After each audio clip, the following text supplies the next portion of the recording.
हाँ नमस्ते नमस्ते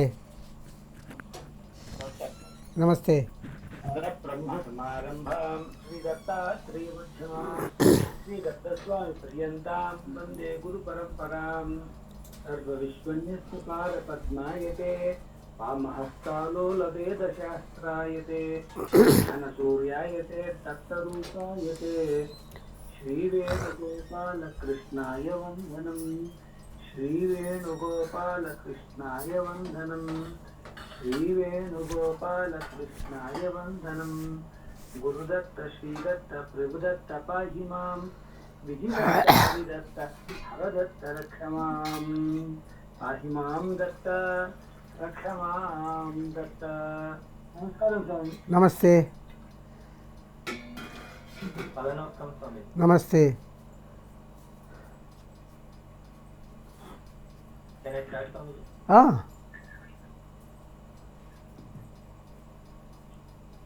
Okay.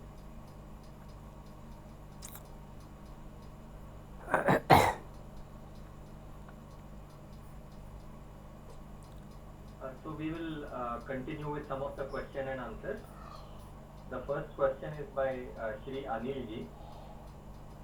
Pada Namaskaram Swami, could you kindly grace us with your response to this question raised in an internet discussion forum? This person opposes the idea that natural calamities like tsunamis and earthquakes are a punishment for human beings killing animals for food. At your divine lotus feet. Anil. So what is the opponent asking? He's saying natural calamities have existed before humans evolved to even comprehend the law of karma. Dinosaurs died due to natural calamities. Non-vegetarian food has always been part of the human diet and is essential for proper nutrition. Bengalis who eat non-vegetarian food are healthier than Gujaratis who are mostly vegetarian. Eating is a natural process. If I do not eat a fish, any other creature will eat it or it will die naturally. So Swami replied, whatever you said about eating other animals being natural can also be said by demons who kill and eat human beings. You are a human being and there is a possibility of you being killed and eaten by a demon. Will you accept your own speech delivered through the mouth of a demon justifying his killing and eating of human beings just as humans eat animals and birds? One can understand the truth when one places himself in the place of the victim. Vegetables and grains contain all the dietary components that non-vegetarian food contains. After all, plants and grains are the food even for animals and birds.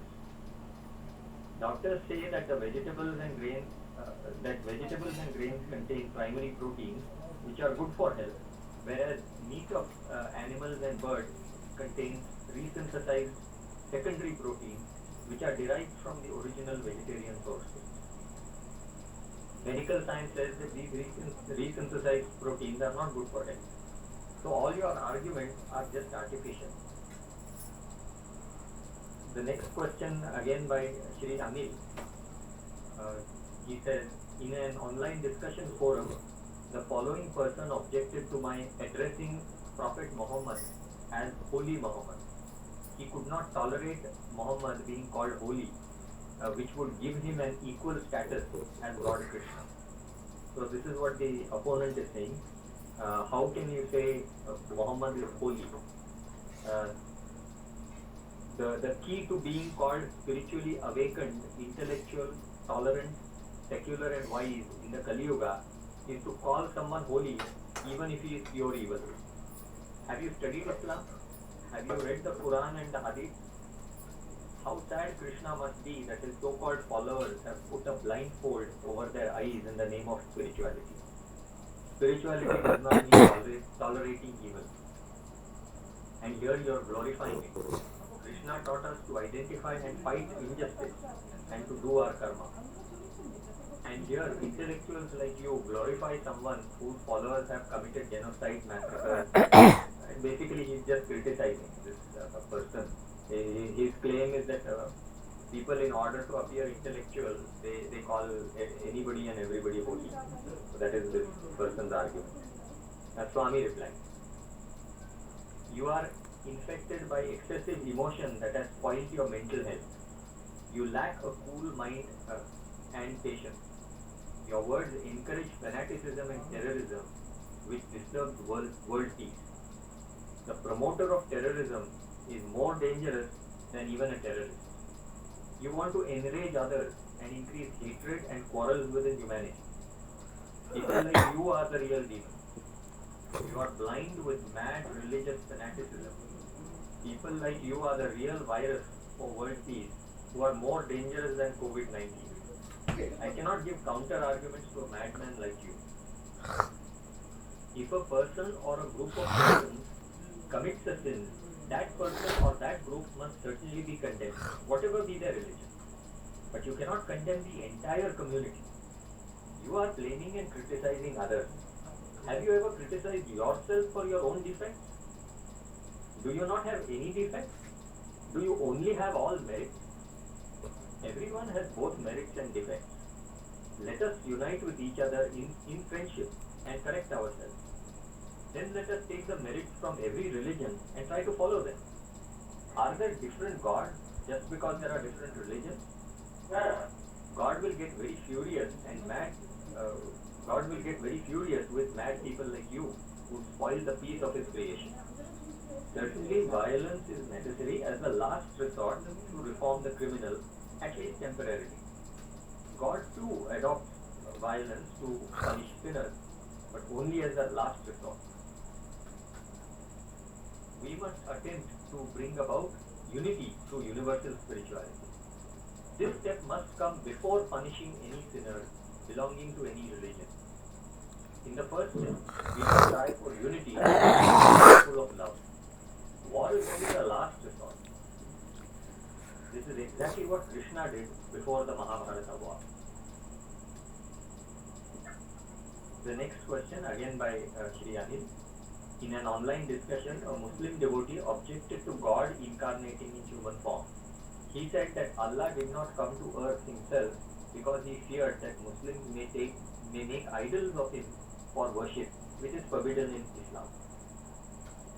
Swami replied, this issue has already been answered above. If you resist this concept of idol worship or the worship of any form of God so much, why do you even go to mosque? Allah is not there in the mosque too, since He never came to earth according to you. Sitting in a mosque, you meditate upon Allah who is above. Similarly, thinking about Prophet Muhammad, I am meditating upon Allah who exists above. Just as the mosque is the basis for your meditation on Allah, the human incarnation is the basis for my meditation upon Allah. You pray before a wall considering it to be a representative model for Allah. Is it not equal to idol worship? For beginners, some basis is necessary for meditating upon the unimaginable God called Allah. Perhaps you are an advanced person and can pray to Allah without the help of any such basis. I am an ordinary person who is just a beginner in the spiritual path, so I need some basis for praying to Allah. Even God cannot preach to a person with 100% rigidity. The next question, again by Shri Anil. He says, one of the teachings of Christianity is the belief that sin entered into humanity through Adam. Jesus came to redeem the fallen humanity through His death by shedding His pure blood. In an online discussion, a person asked that when the redemption required pure blood, why did God come so late as Jesus? Had Jesus died right after Adam sinned, it would have been fine. Why did He delay and allow sin to spread in the world? Swami replied, you should not take everything in the literal sense. The inner sense must be grasped. The deep sense is always expressed in a simple way so that it can be conveniently understood by the majority of people. The sin of Adam and Eve entering humanity must be taken in its inner sense. It means that it means that humanity has always been committing sins from the beginning due to its inherent nature. It is the actual sin, and this is the actual sin, and this concept is explained as the sin of the first couple entering into the whole of humanity. If you make the mistake of taking the very first concept too literally, then millions of such foolish questions about a variety of concepts appear. One thing is to be clearly understood: the sin committed by one soul cannot enter into another soul. The next question, again by Shri Anil. In an online discussion, a person asked how Christians can believe in the tolerant, peaceful, and non-violent teachings of Jesus Christ, and also believe in the wrathful and intolerant God of the Old Testament, who is full of condemnation and vengeful killing. Are the two views? So basically the Bible is divided into the Old Testament and the New Testament. The Old Testament is the common scripture for, is basically the main scripture for the Jewish religion, Jews, the parent religion of Christianity, and which is quite similar to Islam but somewhat different. So the Jewish religion holds the Old Testament as their main scripture. Christians follow the Old Testament, but added to that Old Testament is the New Testament, which is the preaching of Lord Jesus. So the Bible has these two parts, Old Testament and New Testament. So in the Old Testament, God is portrayed as a God who punishes and who gets angry, whereas in the New Testament, Lord Jesus always describes God as the all-loving Father. So this person is asking the question as to how these two views of the same God be reconciled. So are the two views of God not incompatible? Before the arrival of Jesus, people in that region were obeying the laws of Moses, Prophet Moses, who gave the Jewish religion, which are based on the principle of an eye for an eye or tit for tat. But Jesus preached to them to turn the other cheek if someone strikes on one cheek. But in the Old Testament, there are numerous crimes for which God requires the death penalty as per the law given by Moses. Such crimes requiring the death penalty include sacrificing to any god other than Yahweh, persistent rebelliousness on the part of a child who hits or curses his or her parents, working on the Sabbath, premarital sexual intercourse. There is also the requirement for a priest to burn his daughter alive if she becomes a prostitute. So the question is, how did the vengeful God of the Old Testament suddenly transform into the all-loving God of the New Testament? Swami replies, you do not exactly know the social conditions that existed in the times of the Old Testament and the New Testament.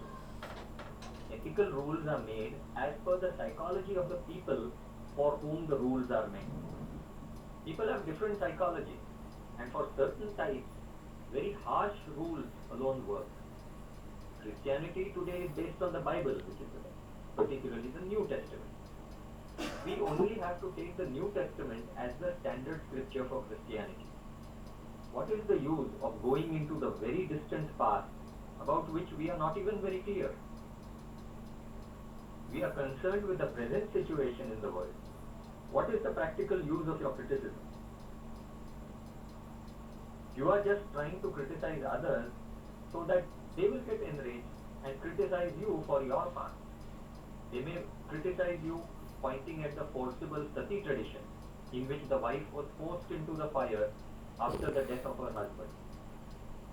Our effort must be to maintain mutual respect, love and peace in the world. This is achieved by realizing the unity of all divine scriptures and the oneness of the one original God. This world is the creation of God, and He wants peace and love among the whole of humanity. If you put efforts for world peace, you will be blessed by God. All divine people so far have made efforts in this direction alone, and they were blessed by God. next question again, a questioner from the internet through Anilji. If a bad person decides to become good but dies before doing good, does he go to hell or heaven? So he decides that I will start doing good from tomorrow, and before tomorrow comes he dies. Then what will be his fate? That's the question. Swami replied, God appreciates the fact that at least that decision to become good was made by the person before dying. Such a person will be granted a human rebirth for implementing his decision. Alternatively, God may stop the sudden death of the person and extend the person's life so that he may implement his decision in that life itself. But one thing is clear, the person cannot go to heaven just for that theoretical decision. Earning merit or punyam by doing practical good actions is essential. And the next question by a devotee to Anilji. Why am I ugly? My friends ignore me because I am ugly. I wonder why God created me if I was not to be beautiful.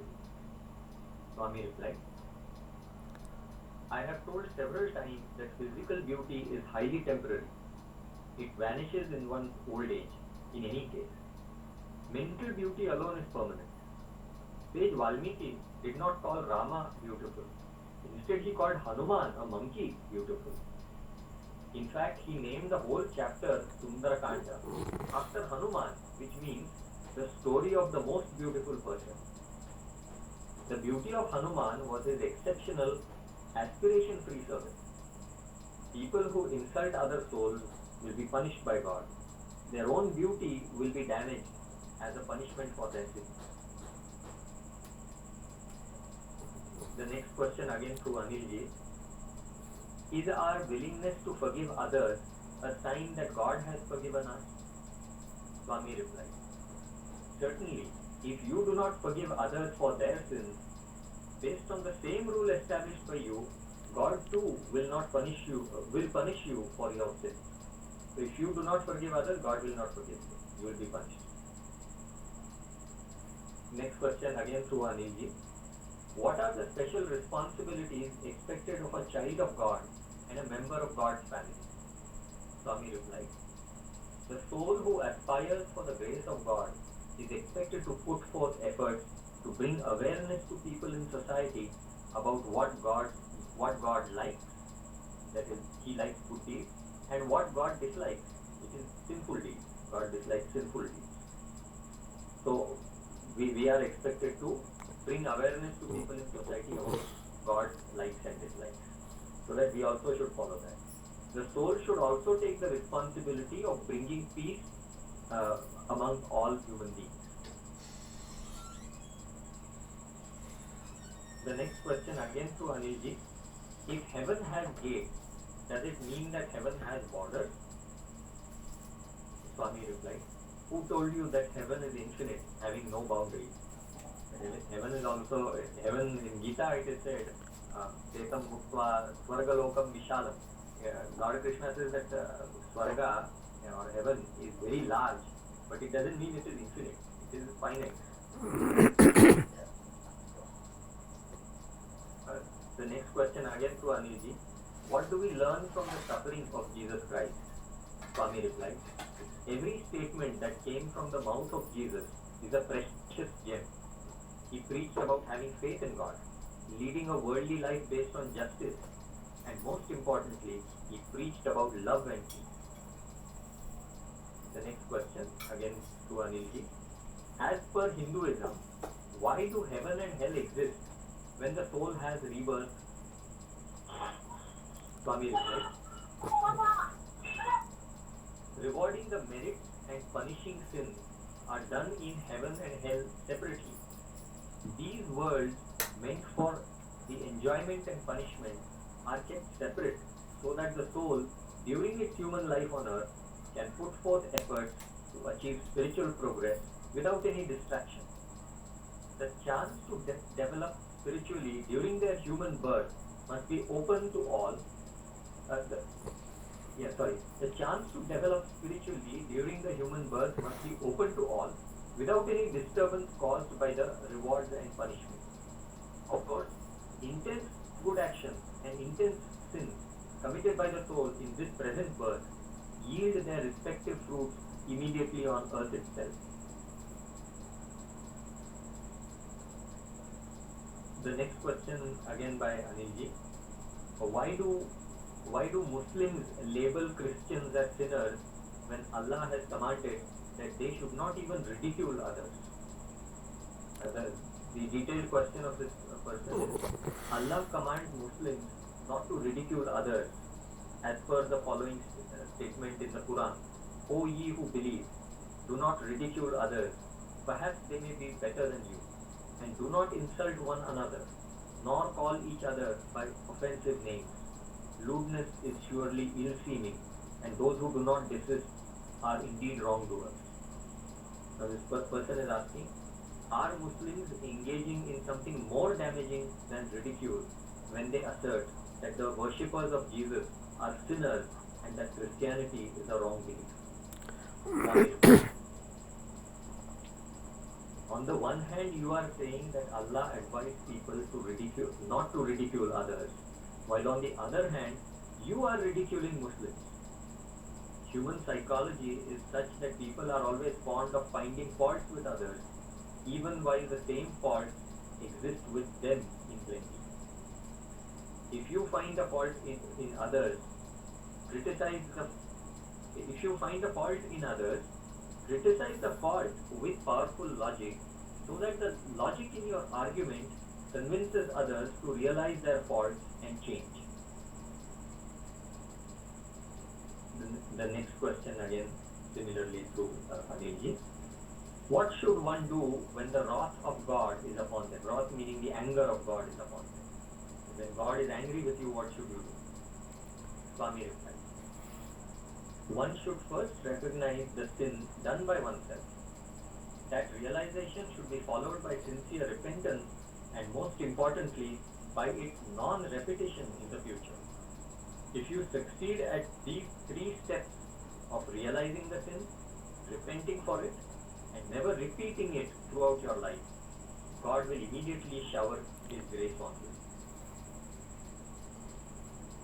The next question. Was Jesus actually a real person even if God is not real? So this person is working under the assumption that God is not real, but somehow Jesus was real. So, silly thought. So Swami replied, I blame my fate for making me face this most horrible question posed by you.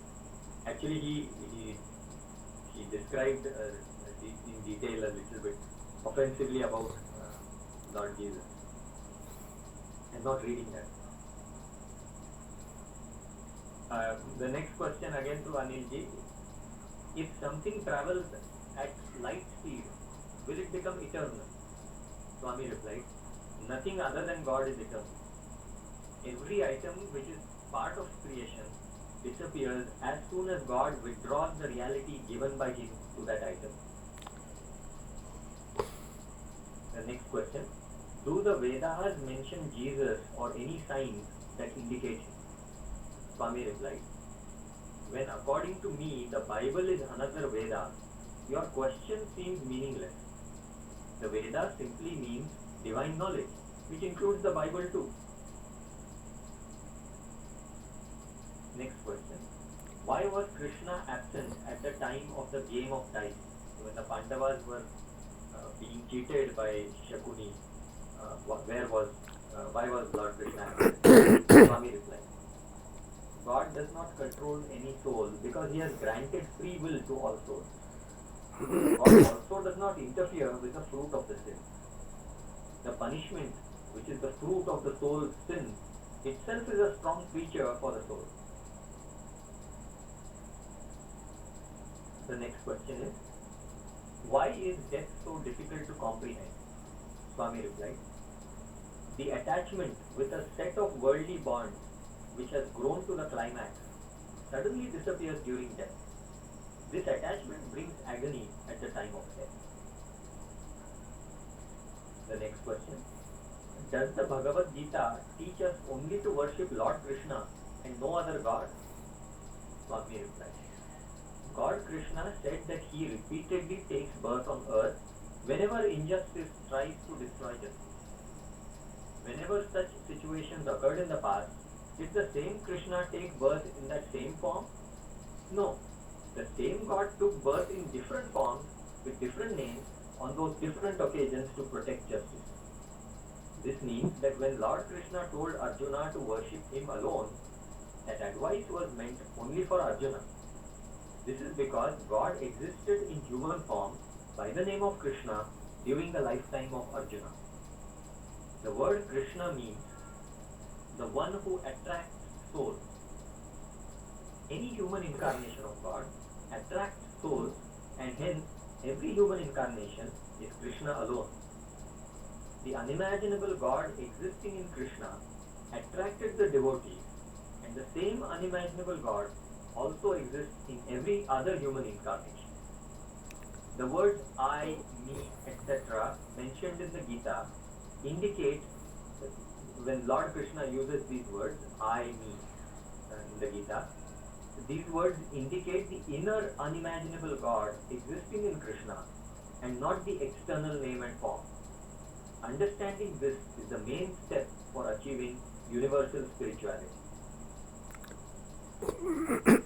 The next question: has the Catholic belief in the existence of the temporary hell-like purgatory come from the Jewish Gehenna? In Christianity, there is the heaven and hell, and both of them are eternal. So the people who go to heaven, they eternally stay in heaven. The people who go to hell, they eternally stay in hell. That is their belief. But apart from that, there is a purgatory, which is a temporary hell where before going to heaven, in the purgatory, you are subjected to some cleaning process, which is painful. It is like hell. It is similar to hell. And after that, you can go to heaven. So that temporary hell-like purgatory, has that concept come from the Jewish Gehenna? Judaism or the Jewish religion also has that same similar concept. So this person is asking that. So Swami replied, hell induces temporary reformation in the soul through fear. Heaven gives temporary encouragement to the soul to do good deeds. Something is always better than nothing. In other words, both these heaven and hell are actually only temporary. They are only meant for encouragement. Encouragement to do justice and discouragement to do injustice. It is not, neither heaven or hell are permanent. However, the kingdom of God is different. That is like Brahmaloka, which is permanent. But for that you have to practically express your devotion and pass the test of God. Only then you can go to that permanent abode of God. But no type of hell is permanent. It is only relatively permanent. As in the repeated births and deaths of animals can also be considered to be an extension of hell. So in which case the soul would remain in that hell-like condition for a very long time. So that very long time is treated to be permanent. As such, God will not send any soul to hell permanently, because God is not interested in permanently causing pain to anybody. God wants, even the punishment in hell is given by God only to correct the soul. But these are all corrective measures. They are not meant for hurting the soul or permanently punishing the soul. It is not due to vengeance. The next question: how do I know if I am being punished by God? Swami replied, you need not know that God has punished you, but you should certainly realize that your sins have brought the punishment upon you. The main aim of the punishment is that you must fear sin. That much is sufficient for God. He never desires that you should recognize His existence and that you should be devoted to Him. He just wants peace in His creation. The next question: does the ritual of baptism wash away the original sin? Swami replied, There are several psychological treatments given in every religion. You need not worry about the background truth of these beliefs. You should only appreciate the resulting fruit. The mother says to the child that if it eats the entire food in its plate, the moon will come down. You should not mock at the mother for telling such utter lies. You should appreciate the mother for the good result of telling that lie, which is that the child eats the food and grows well. The next question: why did God not save the 12 disciples after Jesus' death? Swami replied, God wanted to see the firmness in their devotion towards their divine preacher. No disciple was harmed. Only Judas, the disciple who helped the priests in arresting Jesus, killed himself by the will of God. Is it not God's protection of devotees and the punishment of the sinner? The next question is by Shri Ganesh. He is asking, how can I give up the expectation of praise for my good work? He is describing it further. Pada Namaskaram Swamiji. Whenever I do any work, whether it be divine work or worldly work, I always expect praise for my work. I think it is because I have some amount of inferiority complex within me. I do not know how to get over this problem. Please guide me. At your divine feet, Ganesh B. Swami replied, praise for good work encourages the soul to do more good work. But if good work is done with a view to please God, the above mentioned psychology will disappear, because the ultimate goal is to please God and not to get encouragement through praise. The next question by Shri Yogendra. He is asking, how can I contact my favorite deity or Ishta Devata? He is describing in detail. Pada Namaskaram, Pranam Namaskaram. Can you tell me a definite way to establish a contact with my Ishta Devata? This question is unanswered by many intellectuals, astrologers and mantravadis. Give me a direct answer instead of some intellectual logical explanation of the term Ishta Devata. Pranam. Swami replied, a direct answer means the way by which one understands the answer perfectly and completely. You should not put conditions to the preacher. The only important point is whether you are convinced or not upon reading the answer from the preacher. You should not bother about the procedure or the explanation given by the preacher. Anyway, I will try to give the answer in one sentence as per your desire. The only way to please your favorite god or Ishta Devata is to realize your contemporary human incarnation to be your Ishta Devata after confirmation through analysis, and then practically sacrificing your service and the fruit of your work to him with full devotion. One answer from here is correct. Okay. The next question is by Shri Tinku. He asks, Jai Guru Datta, Pada Namaskaram Swami. As you said in an example, Shri Ramakrishna Paramahamsa saw some swans, and just by seeing the beauty of these birds created by God, he went into meditation. I have only learned from my childhood about money, external things like a big car, a luxurious house, arranging grand marriages and parties, etc. When I became a teenager, due to the brainwashing of other people, I can only see the beauty of the opposite gender. Wherever I go, I have only thoughts like money and the attraction to the opposite gender.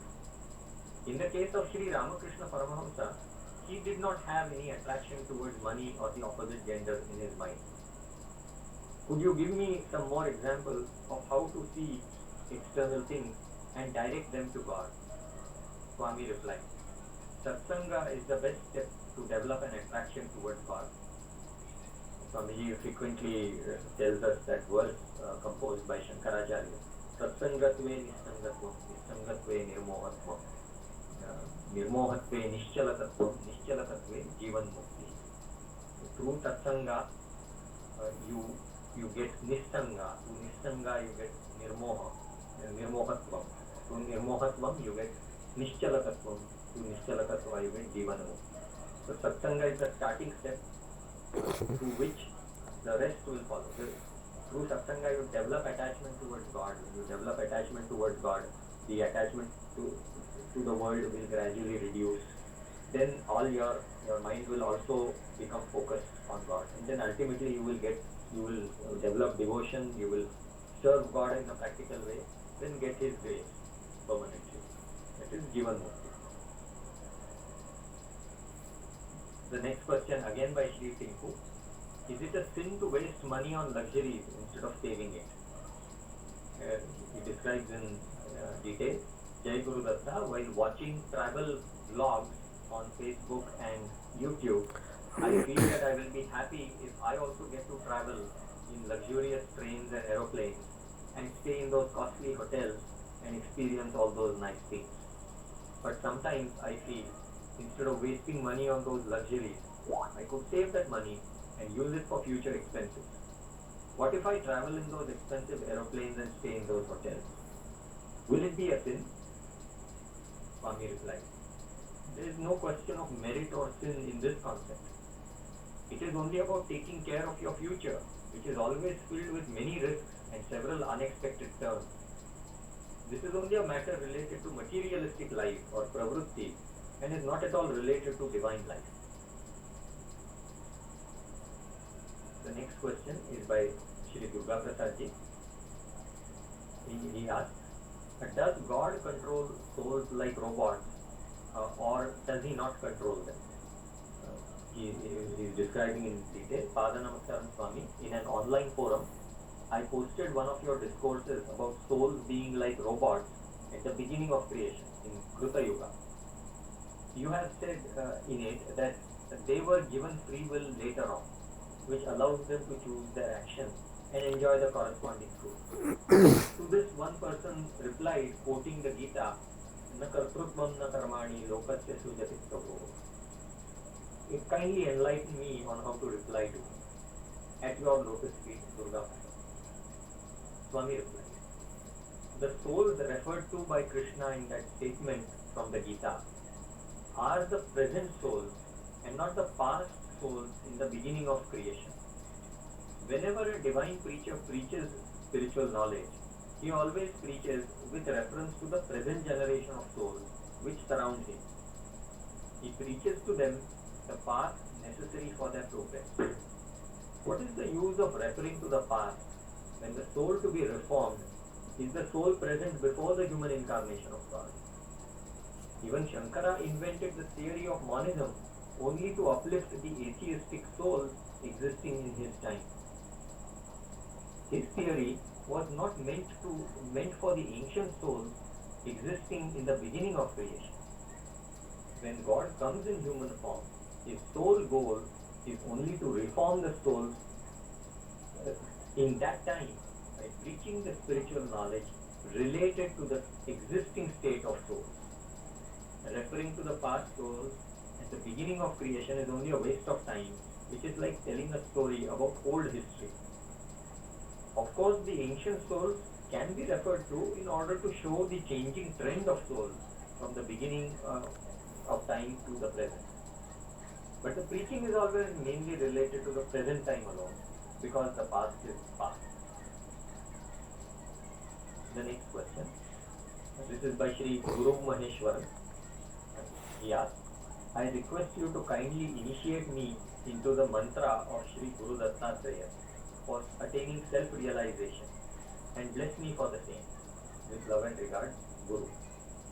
Swami replied, there is no specific mantra in the path of God Dattatreya.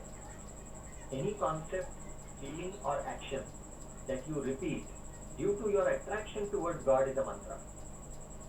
A mantra means that which attracts your mind, making you repeat it again and again. It may be a beautiful concept in spiritual knowledge, that you remember again and again. It may be a beautiful song related to God that you repeat again and again. It may even be a beautiful type of service that you repeat again and again. It may also be a beautiful sacrifice that you repeat again and again. The first is Jnana Yoga, repeating the concept Jnana Yoga. The second is Bhakti Yoga, repeating a song which evokes certain feelings. That is Bhakti Yoga. The last two are Karma Yoga. Karma Yoga consists of two parts. The first part is Karma Sannyasa or service to God, and the second is Karma Phala Tyaga, which is the service, which is the sacrifice of the fruit of your work to God. These three steps, Jnana Yoga, Bhakti Yoga, and Karma Yoga, are the real mantras, and these three will lead you to God Datta. The mere repetition of a word or a sentence with some aspiration, without any real love for God, is only a namesake mantra. So that completes these set of question answers. We will now proceed to the long discourse which has been going on for several times, several past satsangas, related to why the soul is not God. And last time we had completed we were about the fifth part, but an important topic was to be covered, and we stopped before we completed that part. So let us go back into that topic. Until then, we will just have a quick overview of what we did last time.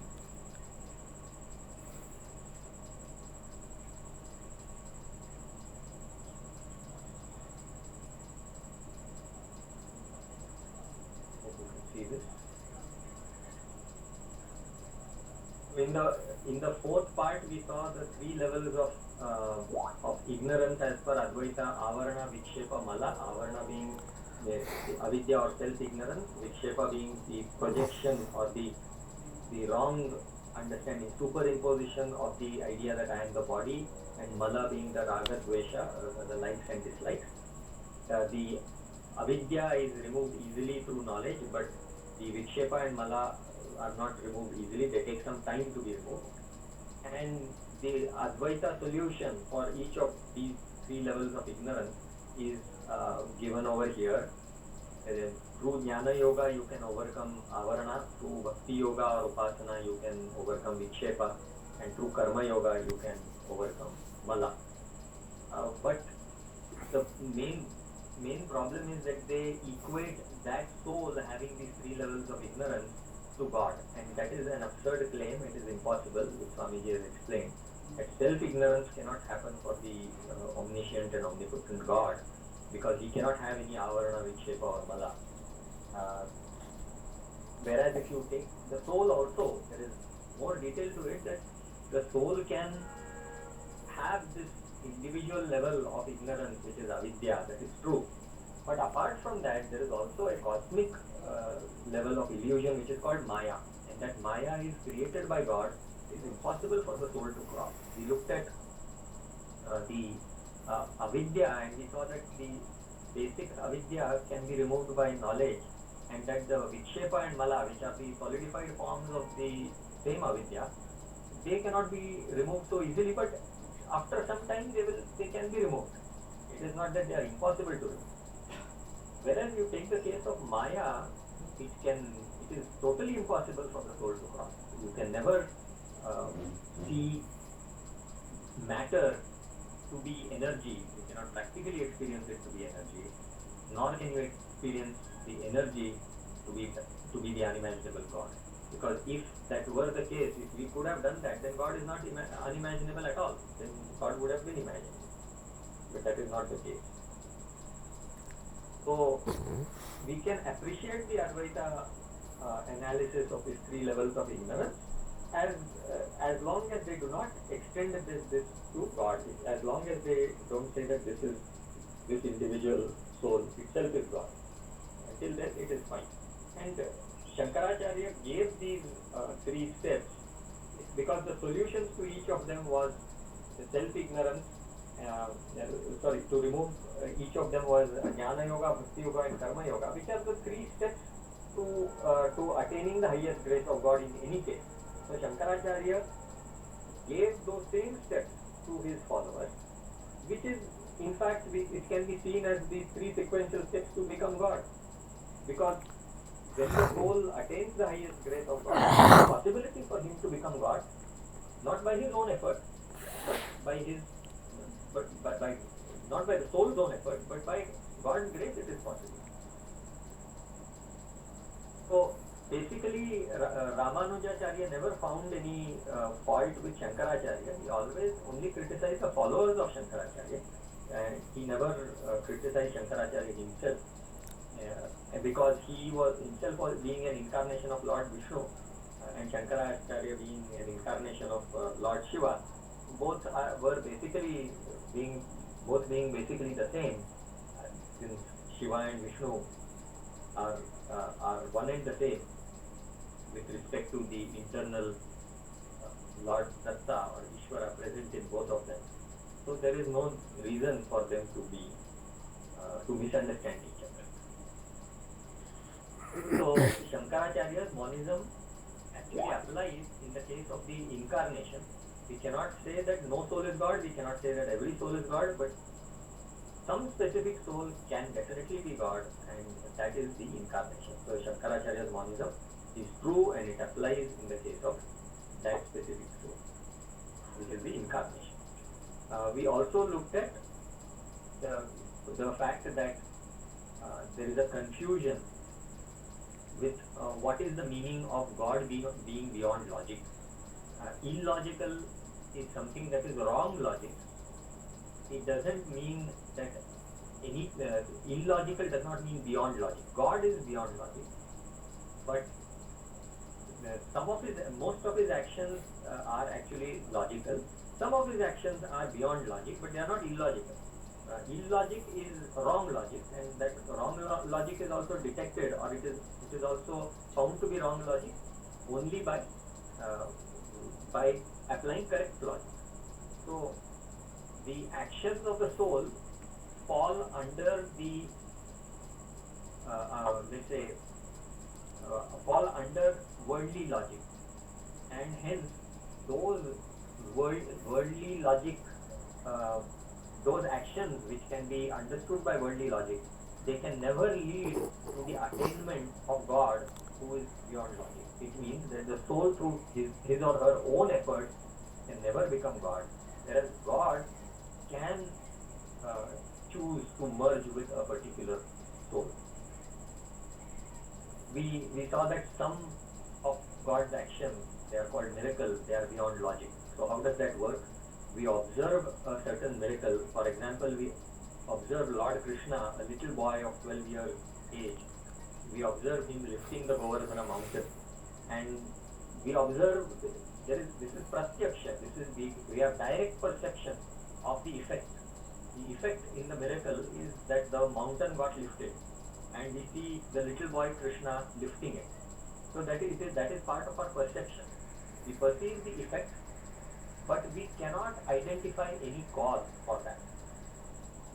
If there is an effect, there must be a cause, but we cannot identify the cause over here. What is the cause here? Because even if the world's greatest technology and all the cranes and powerful machines are employed, still they cannot lift that Govardhan mountain. Then what force or what power is actually causing that mountain to be lifted by a tiny boy?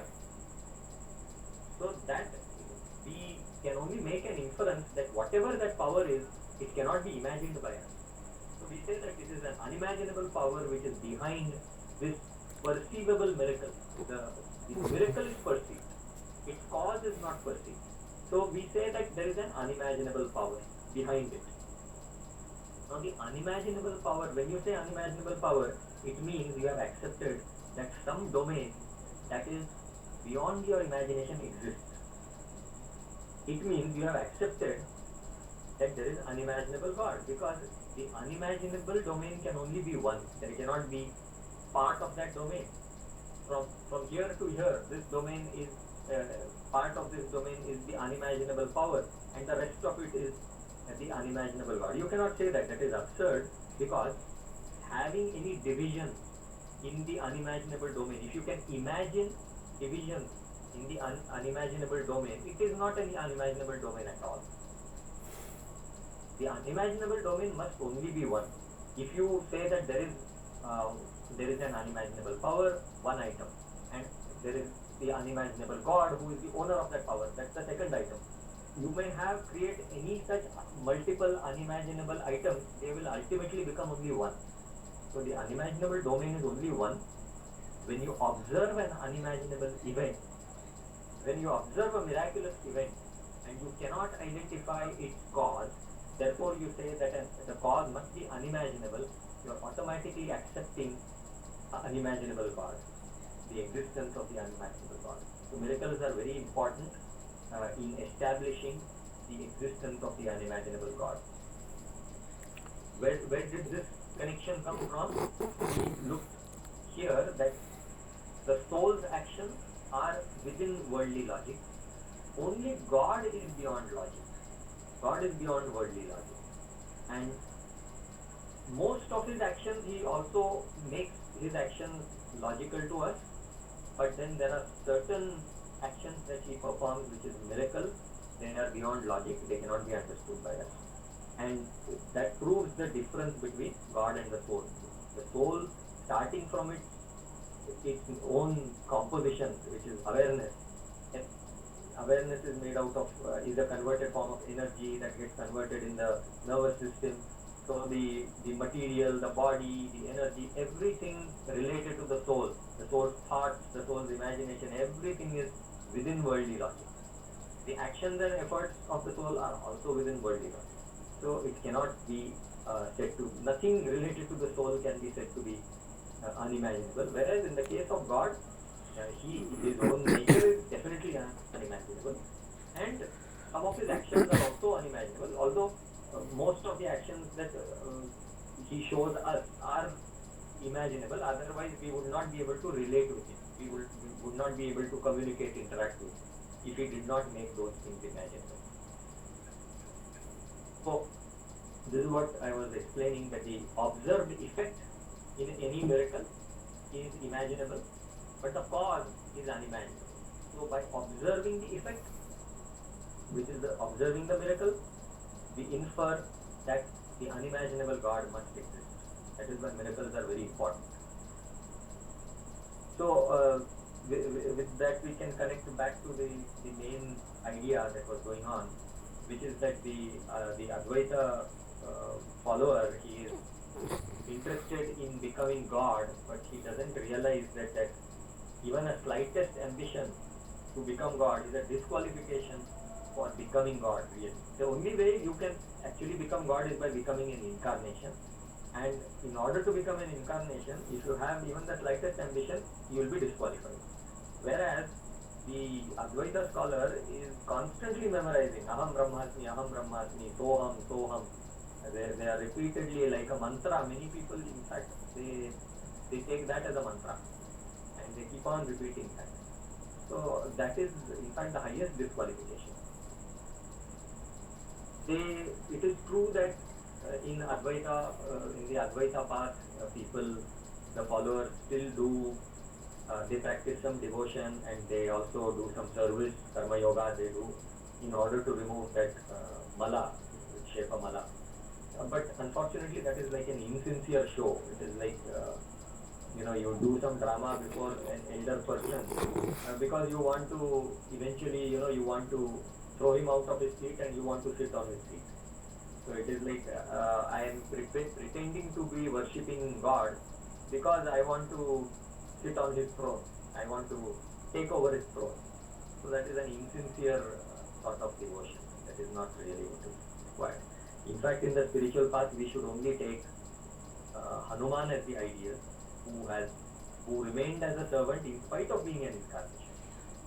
Lord Hanuman was an incarnation of God equally as Lord Rama. but Hanuman never accepted that he was an incarnation. He never accepted or expressed any desire.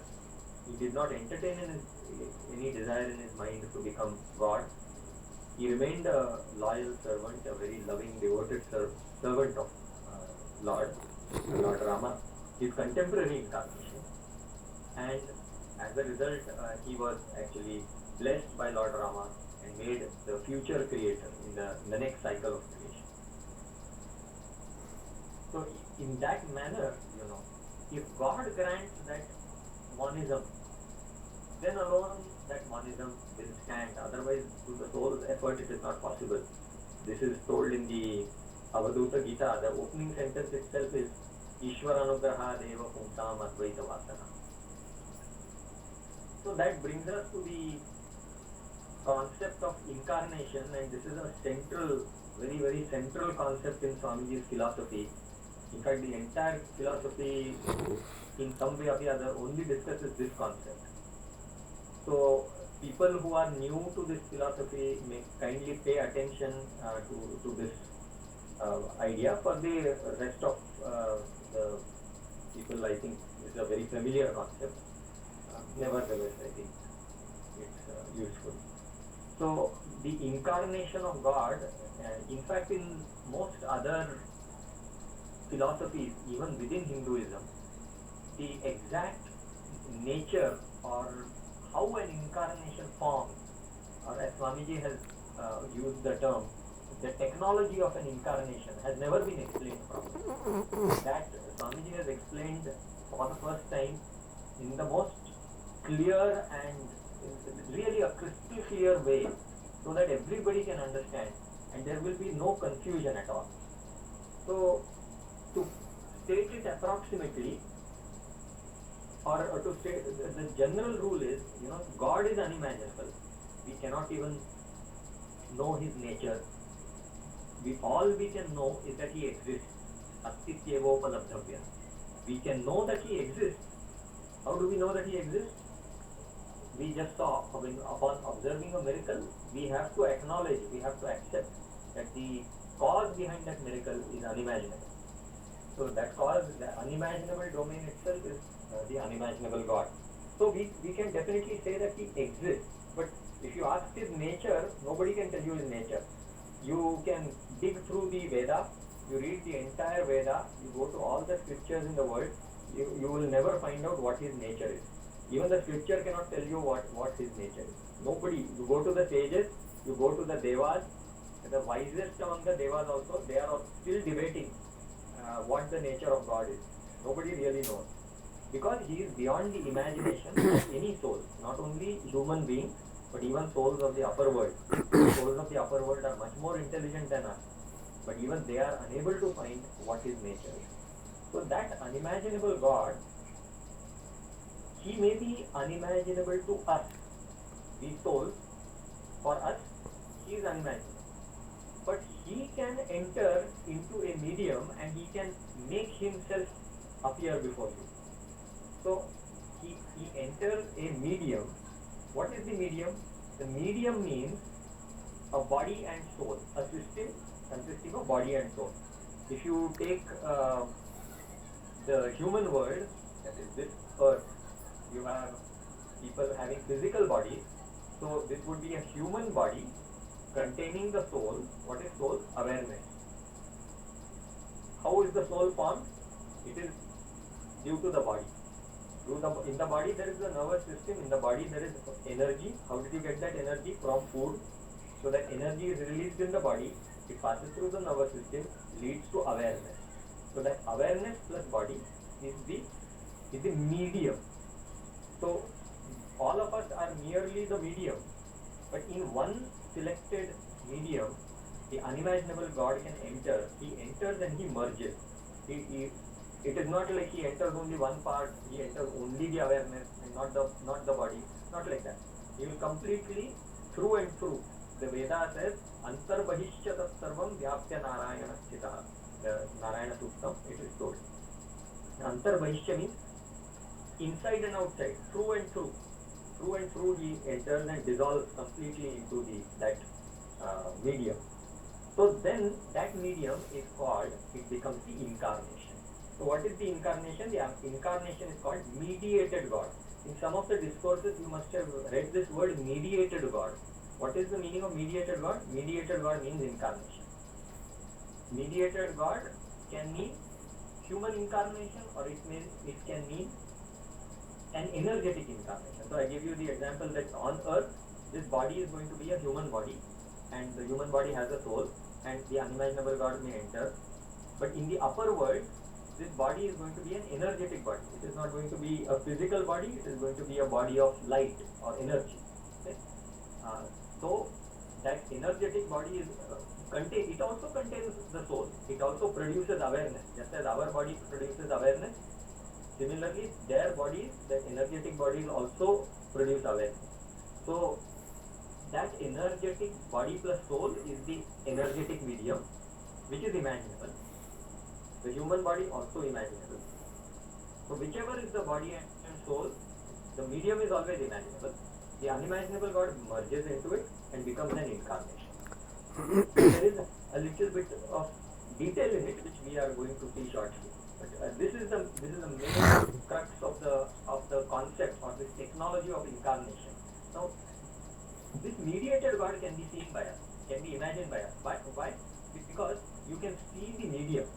Of course, the unimaginable God who is present in the incarnation has not become imaginable. He remains unimaginable. But we can actually see through the medium, we can interact, we can communicate. He can give us knowledge, we can understand that knowledge. We can ask a question, he will respond to us. So there is perfect communication, perfect interaction. You want to touch his feet? Yes, you can touch his feet. There is no problem. You want to feed him food? Yes, you can do that. There is no problem.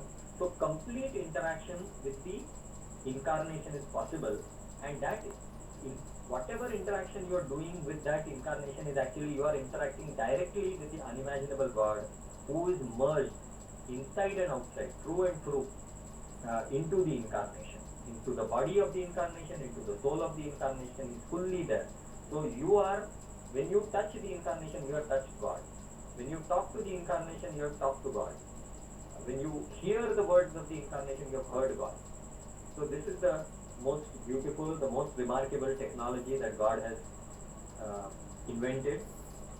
Without this technology, there is absolutely no hope for any soul to reach the unimaginable God. You cannot hear the unimaginable God, you cannot see the unimaginable God, you cannot touch him. When imagination itself is not possible, the other things are automatically eliminated. So I told you that was kind of the approximate picture, but how it actually happens, the sequence of events, it's a little bit more complicated. So basically we have understood this unimaginable God entering and merging, and I also mentioned there is the energetic world and the human world. So in the energetic world, in fact the first energetic incarnation, recently Swamiji has given some discourses where he talks about the Paramavyoma, which is the first space created by the unimaginable God, which constitutes the body of the first energetic incarnation called Datta. So initially the unimaginable God created the body of Datta, the body and soul, which is energetic. The energetic body and soul of Lord Datta in the upper world, and he merged directly with him. Can you see that? I'll replay it. So he merged directly with Datta. So that made Datta instantly at the very beginning of creation, he merged with the unimaginable God, merged with Datta, and then on, that merging is permanent.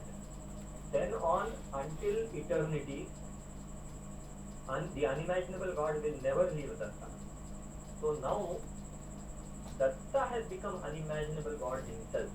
There is, anyway, we can never communicate with this unimaginable God as far as every soul within the entire creation is concerned. If you send a letter to unimaginable God, it will go to Datta. That is his permanent address. There is no other address for unimaginable God. Only Lord Datta. Datta is the address for unimaginable God. You make a phone call, it will go to Datta. Datta will pick up. You write a letter to unimaginable God, Datta will only answer that letter. There is no other, no way for any soul within creation, be it a deva, be it an asura, be it a human being, to reach the unimaginable God.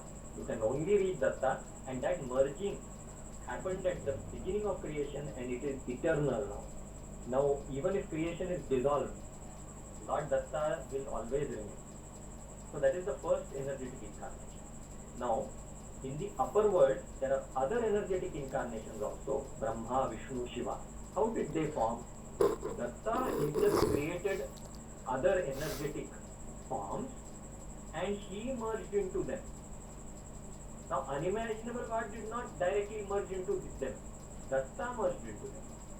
But Datta already contains the unimaginable God merged into him. So when he merged into the energetic incarnations like Brahma, Vishnu and Shiva, automatically unimaginable God has also entered into them. Okay, I'll play it once more. Unimaginable God entered Datta, then Datta entered the energetic incarnations Brahma, Vishnu, Shiva. So now each of them have equally become God. They have equally become the unimaginable. They all contain unimaginable God. Then further what happens is, one of the energetic incarnations, either Brahma, Vishnu, Shiva or Datta, any of them can enter into a human being, a selected human being, such as Krishna. Okay, so let's see, that energetic incarnation is entering and merging into Krishna. Now, if you look at Krishna, you will find that there is a human body, there is a soul, but inside that, dissolved in that human body and human soul, there is the energetic incarnation of Vishnu, and within Vishnu, there is the energetic incarnation Datta also in that, and within Datta, there is unimaginable God. So if I touch Krishna, I have touched the human body of Krishna, true. I have touched the energetic body of Vishnu, that is also true. I have touched Datta, that is also true. I have touched unimaginable God, that is also true. Okay, so this is the technology of the human incarnation, which has been, for the first time, it has been revealed by Swamiji with such great clarity that once this is completely fixed in your mind, you will never make a mistake in that. So this is how the human incarnation and the energetic incarnation look like. I am showing them as these circles within circles, but you have to realize that they are actually completely merged. So I told you, this is the human incarnation Krishna. So he has a human body. He is a human being, meaning human body plus soul. Okay. Then in him there is the energetic being Vishnu. In Vishnu there is Datta. In Datta there is the unimaginable God. So if you take a human incarnation like Krishna, you will find all of these. If you take an energetic incarnation like Lord Vishnu or Lord Shiva, what you will find is, you will find the energetic being consisting of the energetic body and the energetic soul. In them you will find Lord Datta, and in Lord Datta obviously there is unimaginable God. If you take the case of Lord Datta, you will find the physical medium of Datta and the unimaginable God. You find these two components. So whenever I am saying human being, energetic being, I mean the body plus the soul. Whenever Swamiji writes in any discourse, whenever he says medium, medium should not be understood only as the physical body, physical or energetic body. Medium means the body plus soul, body plus awareness. Both are included. When Swamiji says medium, it means both. So now if you take a human being, this is a simpler representation. Okay, this is a slightly simpler representation. All those levels, of the various energetic incarnation and all that, those have been skipped. Now if you compare, let us compare a human incarnation with a human being. The human being has a body and it has a soul. Okay, the human incarnation has got body, which is similar to the human body. It has a soul, which is also similar to the soul of the human being, but inside it also contains God. Now what do I mean by God over here? I actually mean an energetic incarnation of God. In that energetic incarnation of God will be Datta. In that Datta there will be unimaginable God. Okay, but I'm just making it simple and I'm just saying God. Okay, so there will be, this is a two component system, body plus soul. The human being is only body plus soul. The human incarnation is body plus soul plus God. Okay, so there is an extra additional factor, this unimaginable factor called God, which has entered into the human incarnation, which is the source of his extraordinary knowledge that he gives, prajnanam. That is the source of his extraordinary divine love that he has for his devotees, that he sacrifices himself for his devotees. And that is also the source of his ananda, which is his ability to be in that state of equal enjoyment and entertainment, even though his physical body and he might have lots of miseries, but still he is enjoying even those miseries. And that is also the reason this God is, that extra factor God in him is also the reason why he can do miracles.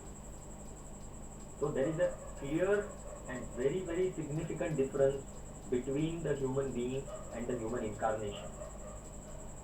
When there people oftentimes in ignorance they say that God is in everybody, that God is not in everybody. You look at everybody is in the left diagram on the left is everybody. Everybody only has body plus soul, only two components.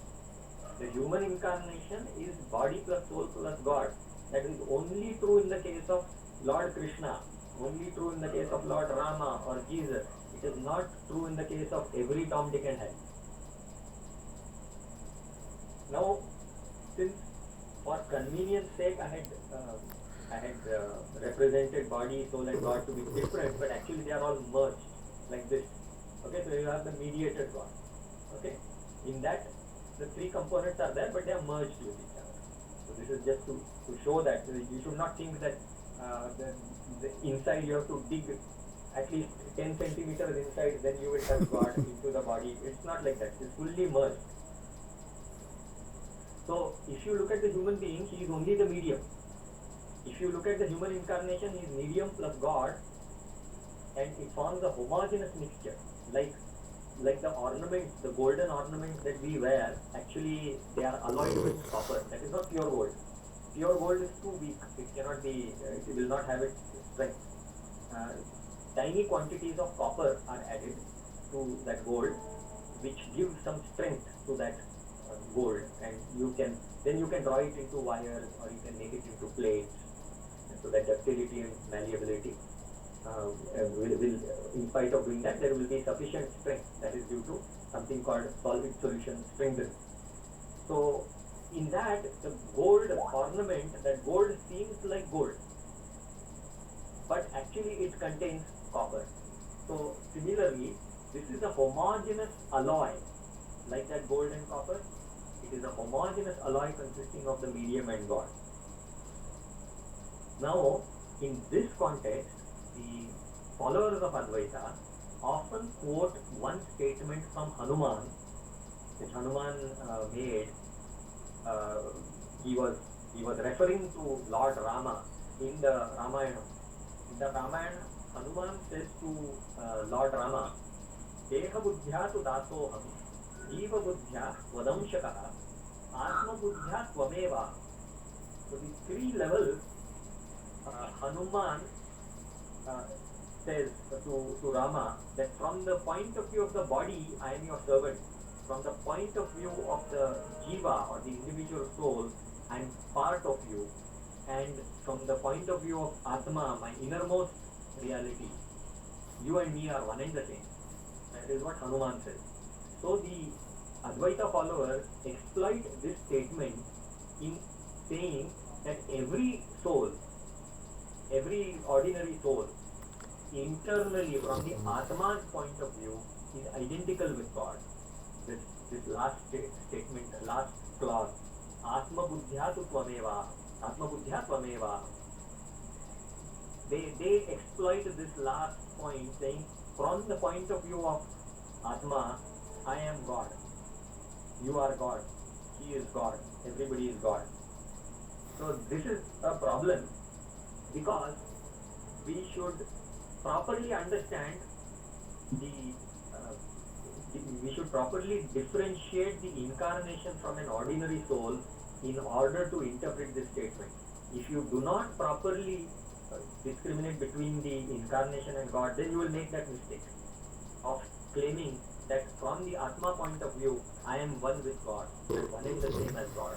So, again, using that previous diagram, this is the body, that is the soul, and then there is in Hanuman. Hanuman was also an incarnation. In him, there was the energetic god Shiva. In Rama, there was the energetic god Vishnu. So, Hanuman was a three-component system. Rama also a three-component system. So, what Hanuman is saying, from the body point of view, I am your servant, you are the master. From the soul point of view, you are the whole, I am the part.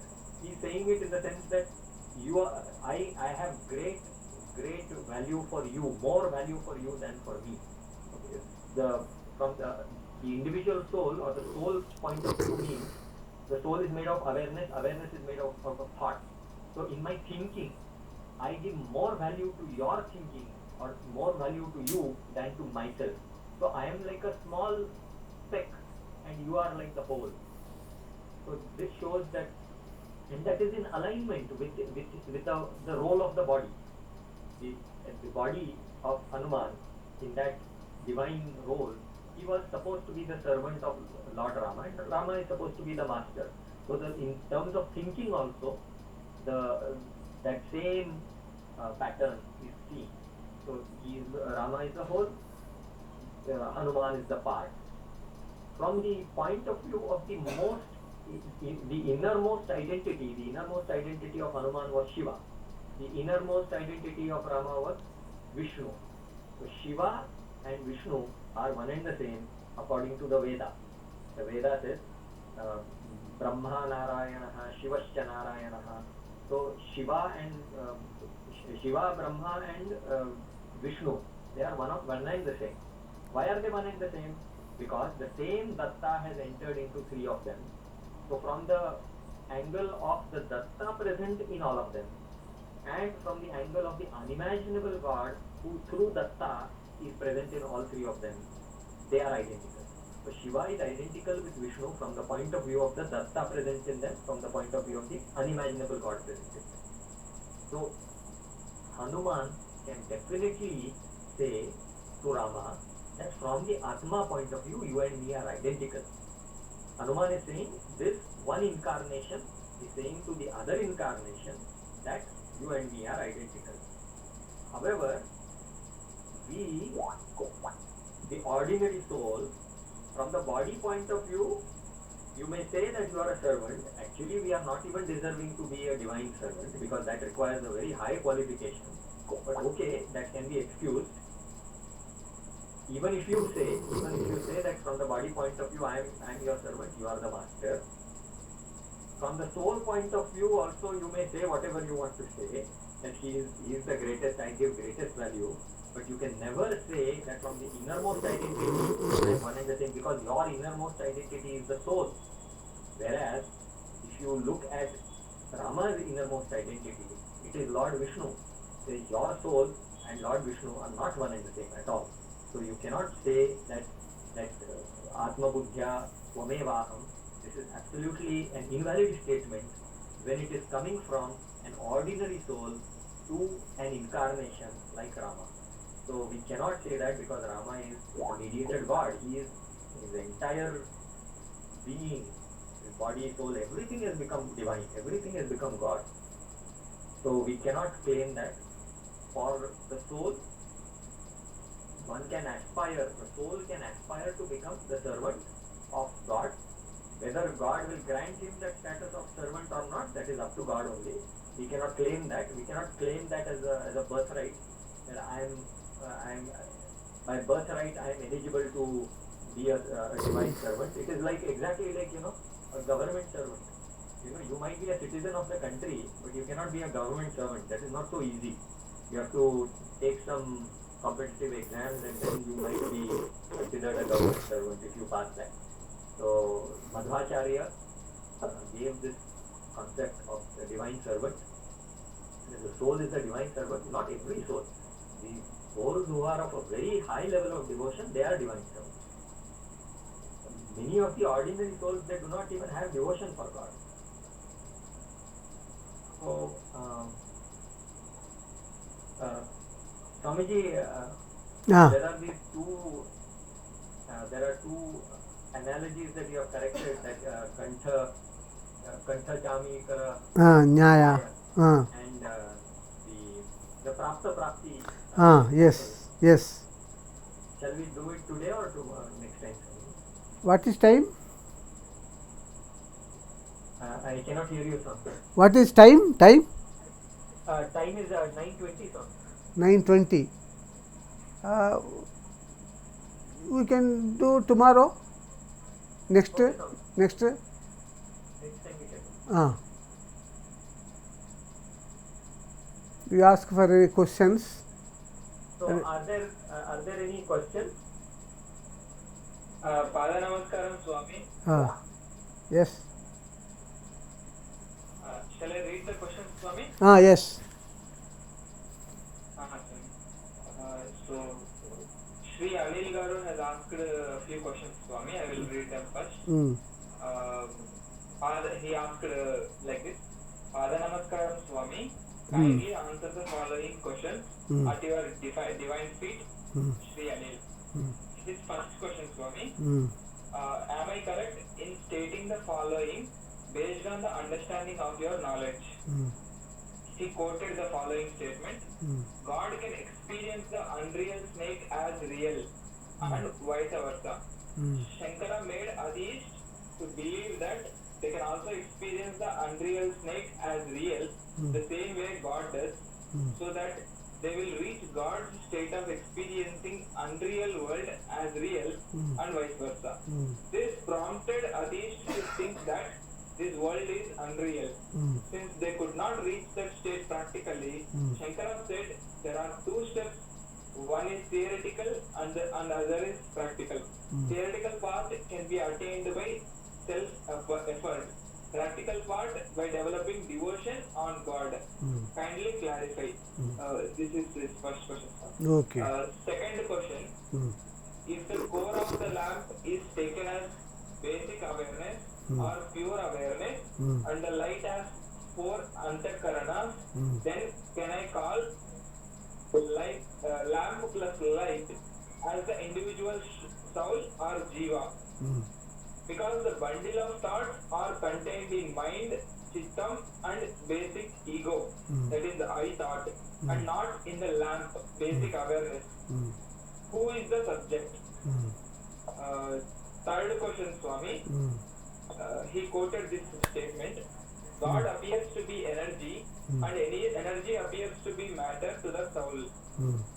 It is an illusion that affects all souls. No soul can ever come out of practical effect of this Maya at any time, even after theoretical realization. In this statement, I did not understand how God appears to be energy to the soul. Are you referring this as the standpoint of atheists who believe that energy itself is God? That is his third question, Swami. Fourth question. Can we say that even before first thought arise in God, God was in a state of deep sleep, but contained the design of the world which was not expressed? This is his fourth question, Swami. And Swami, I too have one question, Swami, for Krishna. My question is, Swami, you always say that Lord Datta is only should be seen as a child only, not as a father. But what if there is a danger, no, Swami? Like when a father always thinks that he owns the child and he controls the child like that. What if that attitude comes in the future? Does this danger doesn't include in that way of seeing God? That's my question, Swami. And there is one more question from Anita Renpantla Garu, Swami. Her question is as follows. Pada Namaskaram, Swamiji. First question. In Mahabharata, Kauravas always wanted to kill Pandavas, who played many tricks on them. One among them was the construction of Laksha Gruha so that they would be burnt off easily. Vidura could sense beforehand that some ill was going to happen to Pandavas with Laksha Gruha. So Vidura ordered his people to dig a path secretly below the structure and Pandavas be saved. My question here is, why did Vidura not disclose this in the royal court and why did he allow it to happen? This is the question from Anita Renikontla garu. Okay, okay, Those are the questions which were sent as of now, Swami. Okay. If anybody wants to ask directly, they can ask immediately. yes, yes, yes, Namaskaram, Swami. yes. Trilokya, I have a question. Mm. Swami, here when Lord Datta incarnates as human incarnation, he chooses a devoted soul in human body to incarnate on earth. Similarly, when Lord Datta incarnates as energetic being, energetic body as Lord Shiva, Brahma, and Vishnu, will the Lord choose the devoted energetic souls, or Lord Shiva, Lord Brahma are permanently different incarnation, not devoted souls? That's the question. Okay, okay, Thank you so much. okay.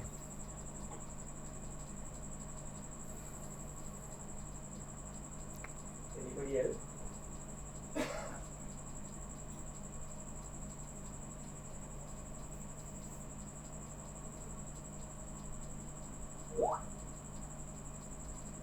Sir, I think Swami, I think the questions are over. Shall we? Proceed to next Mahima Yamuna. Ajay garu. Namaste. Namaste. This is in continuation with the last satsang. We are in Shivalahari of the Mahima Yamuna.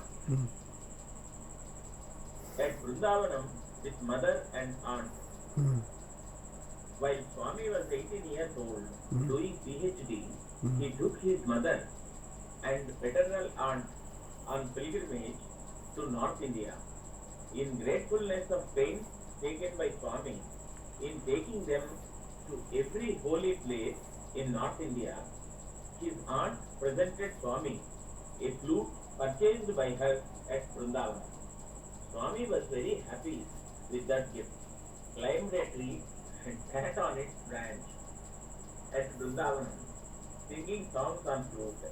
The mother and aunt were in hurry to visit the temple at 4 p.m. and asked Swami to accompany them. Swami told, "You leave me, the alive Krishna here, and go to see my statue there. Now you can't see the statue also." The aunt and mother neglected the words of Swami and went to temple, since they got already the information that temple will open at 4 p.m. The temple was not opened at 4 p.m. on that day, and they sat there up to 6 p.m. They returned with disappointment. Swami told that they neglected his words. He got down from the tree and told, "Let us go to the temple, which is open just now." They went and found the temple being opened as they arrived there. On inquiry, it was found that the priest going on some work gave key to his relative who forgot to go to the temple. The actual priest returned from work and rushed to the temple. By that time, knowing that his relative forgot to go to the temple. Swami's comment. Any human incarnation is related to the other human incarnation in essence, because the alive activity controlled by the same inner unimaginable God existing in every human incarnation. The activity of life awareness is related to the soul in all human beings. The souls are disconnected since each soul is identified with a set of qualities, and the qualities differ from one soul to the other, so that connection between souls does not exist.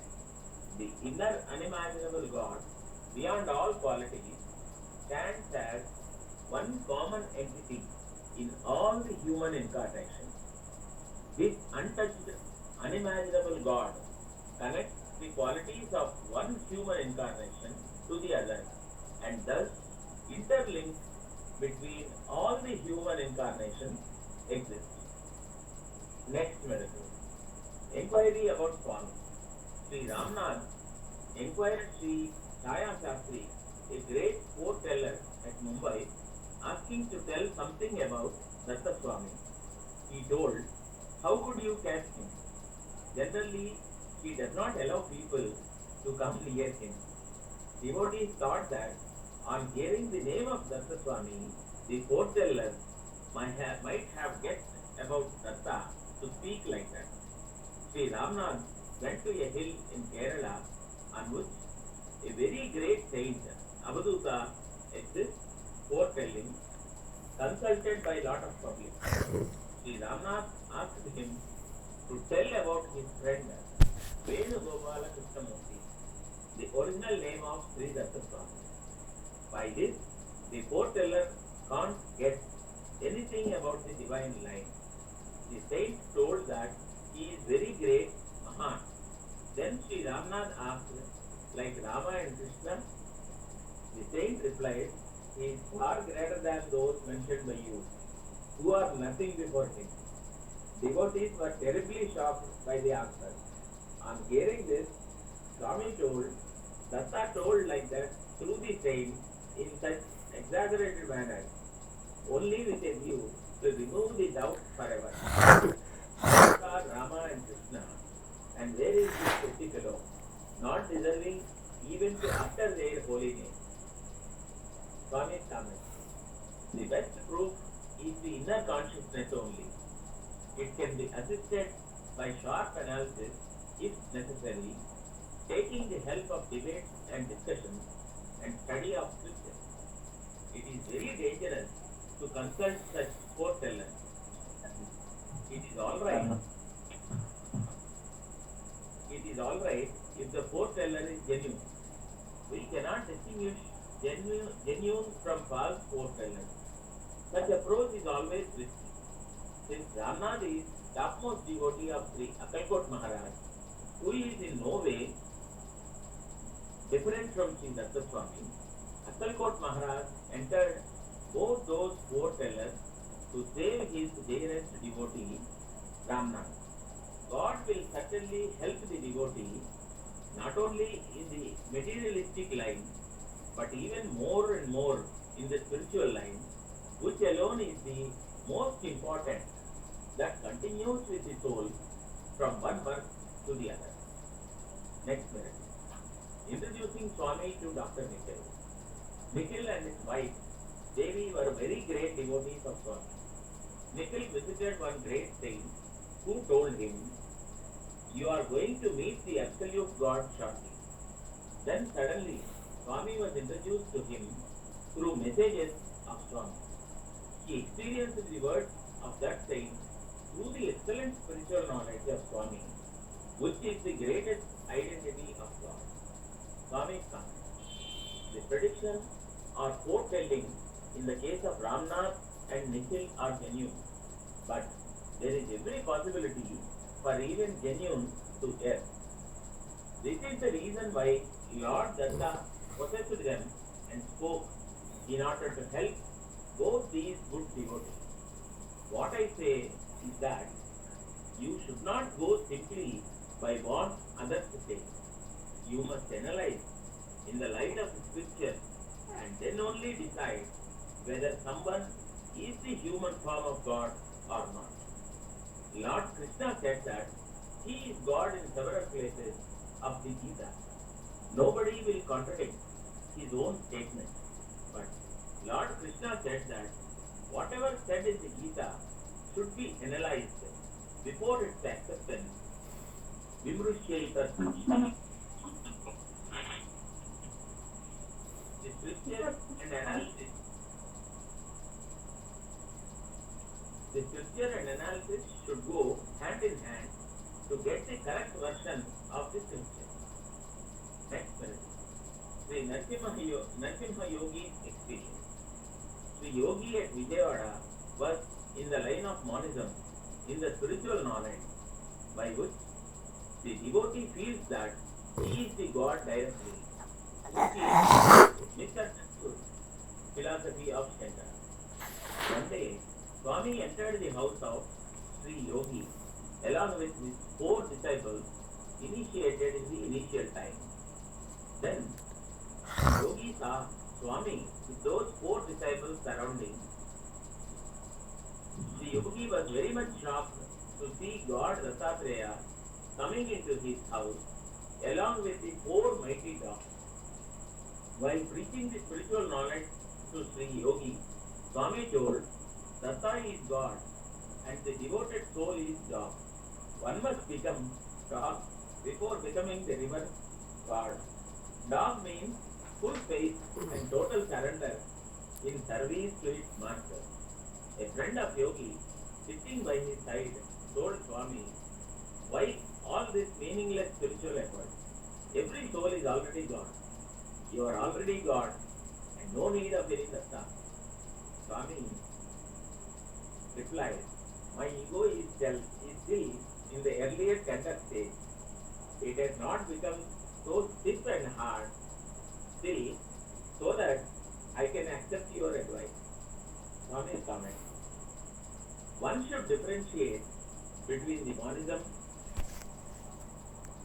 between God and soul with respect to human incarnation and the monism of any soul to be God due to ignorance and egoism. Krishna said that he is God. A demon like Ravana also said that he is God. The monism based on the concept of human incarnation and the monism based on concept of egoistic ignorance are totally different. One can become God provided he always feels that he is the dog at the feet of God. As long as you confirm yourself as dog, you will be treated as God by God. If you treat yourself as God, God will reverse you to make you dog and you are falling even below your normal level of soul. Keeping up word given to Dr. Annapurna. Dr. Annapurna worked in Dakshina Hindi Prachara Sabha in Kerala with very low salary. She was often visiting Swami and was doing the divine service of translating knowledge of Swami into Hindi. Swami wanted to encourage her profession and salary. Swami advised her to apply to the post of reader in university. After some time, she told Swami that the selection committees in universities did not consider her even for the post of lecturer, which is below reader. Swami told, I told about reader's post and not lecturer's post. Don't go for lecturer's post. You apply to reader's post when you see the next advertisement. People couldn't understand this because when even the lower post is not coming, Swami is always speaking about the higher post. She applied to reader's post on seeing the next advertisement and got selected in spite of so many objections and quarrels between members of selection committee. The quarrels went up to the chancellor, the president of the country. Swami told her, why should you worry when the president of the world is standing by you? She became professor also in due course in Mahatma Gandhi Antarashtriya Hindi Vishwavidyalaya, International Central University. Swami's comment. Whenever God decides to do something, no force in His creation can even shake that decision. The reason is that the decision of God is the final result of fair analysis of both pravrutti and nivrutti. Devotee need not fear about the defeat in such case because such defeat will make God defeated, which can never happen even in dreams. Such decision is taken by God if you serve Him practically with practical sacrifice without aspiring fruit in return. In such case, no account can exist in such highest bond with God. Such bond is higher than the business deal, practical fruit for practical service, and theoretical fruit for theoretical devotion, which is greater than the prostitute deal, practical fruit for theoretical devotion. The first is Vibhuti, second is Prabhuti, and the third is Asuri, the lowest. Namaskar. विभूतिर्वा यत्किञ्चित् दर्शितं मया सर्वं दत्तगुरोरेव चापल्यन्तु मम ध्रुवम्. Namaskar. नमस्ते Namaskar. नमस्ते. Next भक्ति Ganga Devi, doctor Nikhil. Namaskar, Swamiji. नमस्ते नमस्ते.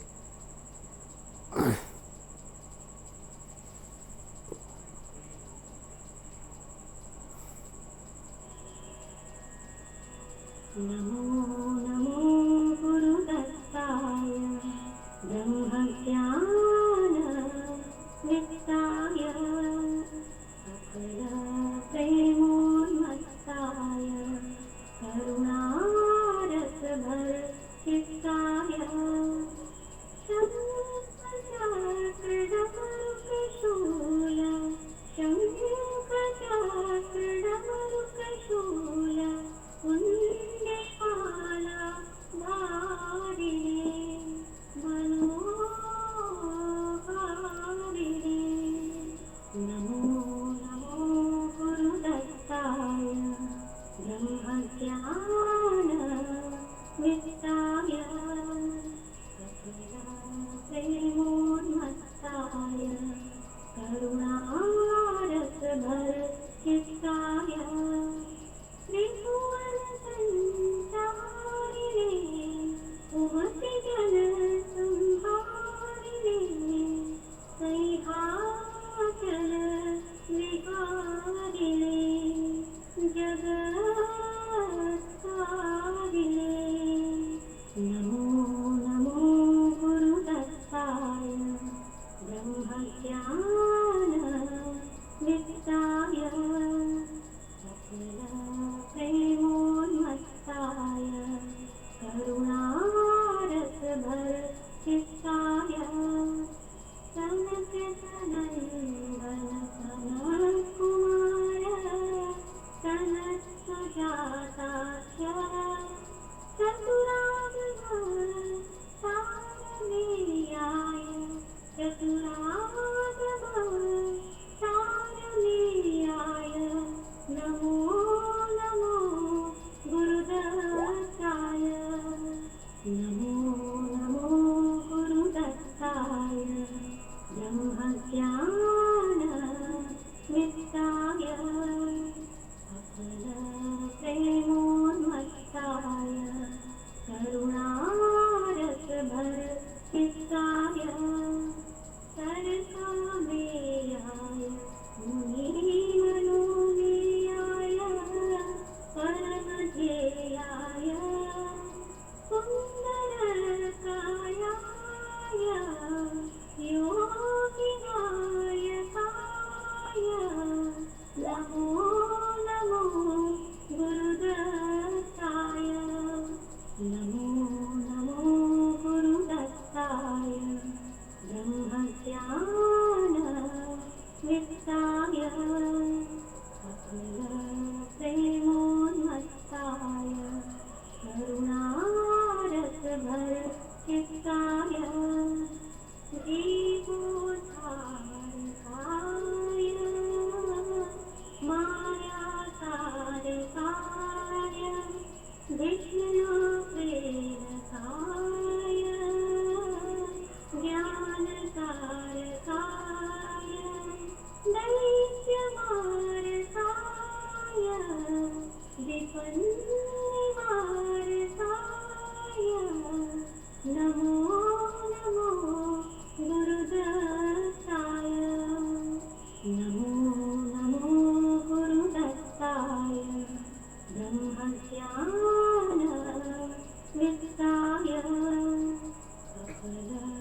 काशीपुरपालक पाहि कामितार्थं मम देहि कालभैरव स्वामी कथमधुना नायाति काशीपुरपालक पाहि कामितार्थं मम देहि कालजटाधर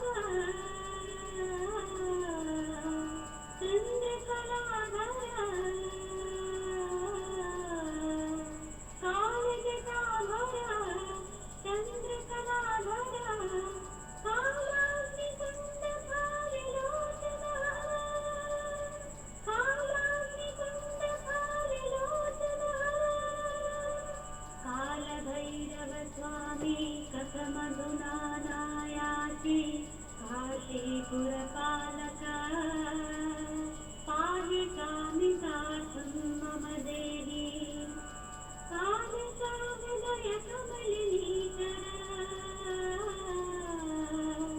कालकालदय कमलिनीकर कालदण्डवलय भ्रामराकर कालदण्डवलय भ्रामराकर कालभैरव स्वामी कथमधुना नायाति काशीपुरपालक पाहि कामितार्थं मम देहि कालभैरव स्वामी कथमधुना नायाति काशीपुरपालक पाहि कामितार्थं मम देहि पाहि कामितार्थं मम देहि पाहि कामितार्थं मम देहि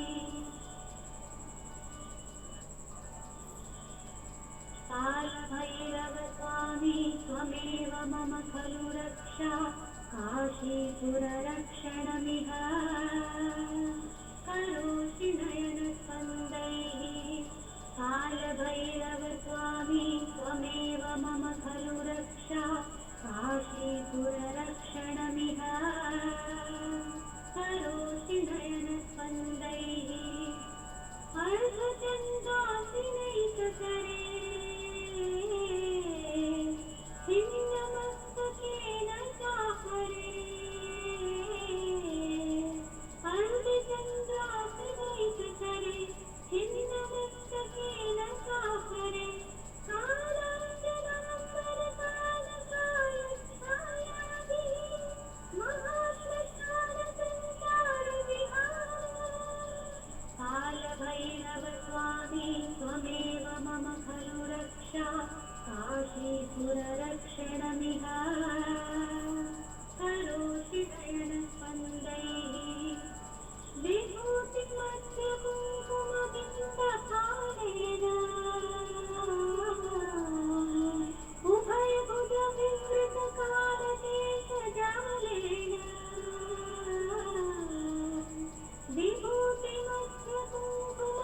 विभूतिमध्यकुङ्कुमबिन्दकालेन उभयभुजविवृतकालकेशजालेन नीलकुसुमबालिकावलयहारेण नीलकुसुमबालिकावलयहारेण आकलिकोऽपि करुणानव स्वां न भवेत्किम्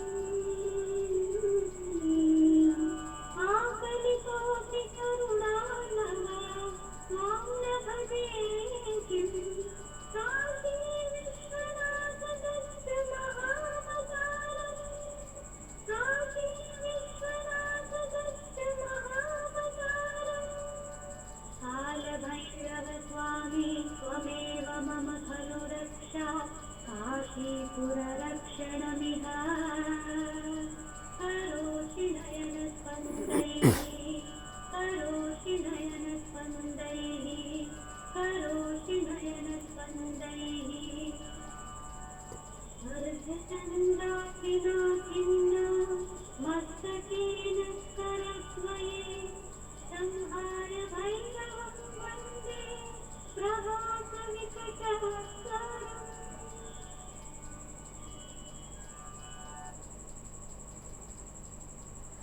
Yes, very good. Then can you play Shankarayate? Yes, Swamiji.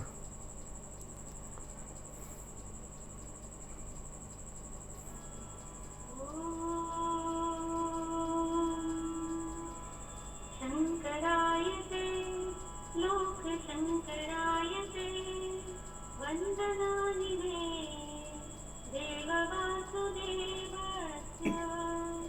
शङ्करायते लोकशङ्करायते वन्दनानि मे देववासुदेवस्य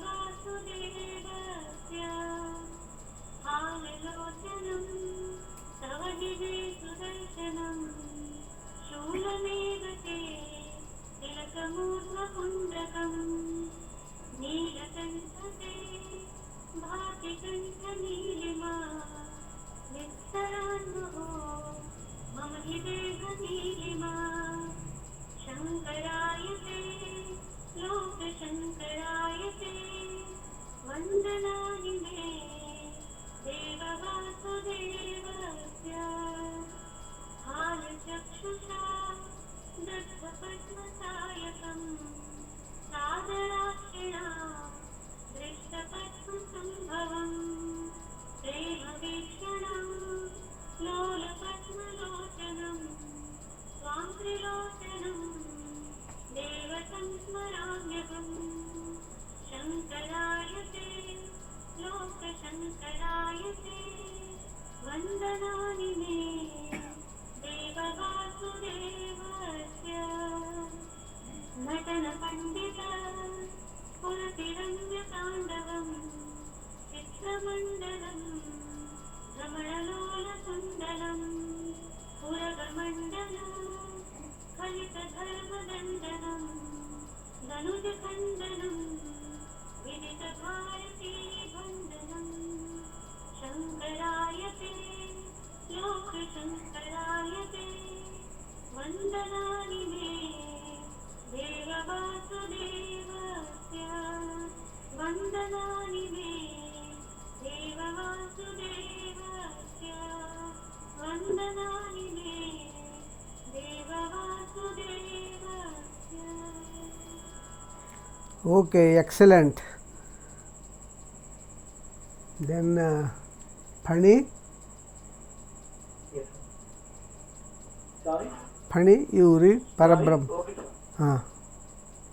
अलग परब्रह्मसमारम्भां श्रीदत्तात्रेयमध्यमां श्रीदत्तस्वामिपर्यन्तां वन्दे गुरुपरम्परां सर्वविश्वन्यस्तपादपद्मायते आमहस्तालोलवेदशास्त्रायते ज्ञानसूर्यायते दत्तरूपायते श्रीवेणुगोपाल कृष्णाय वन्दनम् श्रीवेणुगोपाल कृष्णाय वन्दनम् श्रीवेणुगोपाल कृष्णाय वन्दनम् गुरुदत्त श्रीदत्त प्रभुदत्त पाहि मां विधिदत्त हरिदत्त हरदत्त रक्ष मां पाहि मां दत्त रक्ष मां Dutt.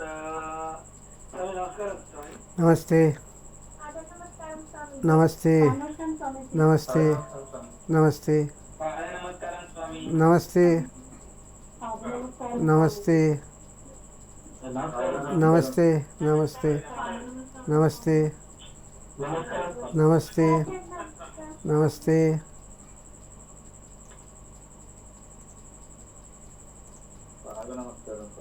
Namaste. Namaste. Namaste. Namaste.